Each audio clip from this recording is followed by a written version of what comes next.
Shpejtësia e lartë e lëvizjes sërish është bërë shkasi një aksidenti të radhës që ka ndodhur në rrugën Beliqica në Gostivar.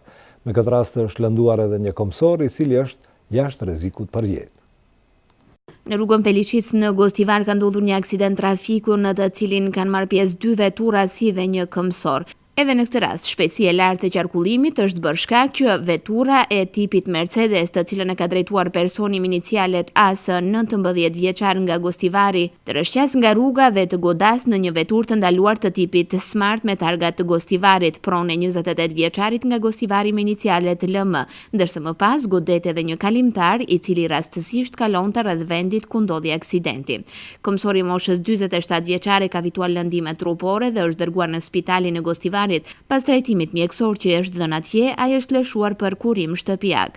Pas ekspertizës realizuar në vendin e ngjarjes, po punohet rreth zbardhjes së të gjitha rrethanave që lidhen me këtë fatkeqësi, ndërsa shumë e dëmit material të shkaktuar ka vlerën prej 30.000 denar.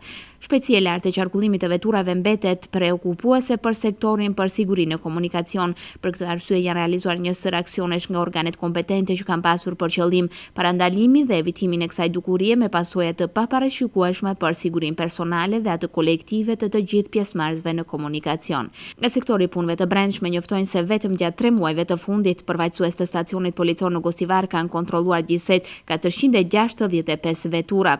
Gjatë këtyre aktiviteteve, ata kanë përgatitur 25 urdhëresa për pagesë për mospërshtatje të shpejtësisë automjetit me kushtet e rrugës, që nuk kupton se ata kanë drejtuar automjetin me shpejtësi 30 km më të lartë se ajo që është e lejuar.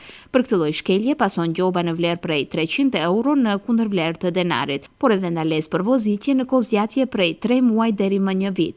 Gjatë periudhës në fjalë, organet kompetente kanë përgatitur edhe 233 ftesa për pagesë të gjobës për ata që kanë bërë tejkalim më të vogël dhe të njëjtit i pret gjoba në vlerë prej 20 deri më 45 euro, varësisht nga shkalla e tejkalimit që kanë bërë.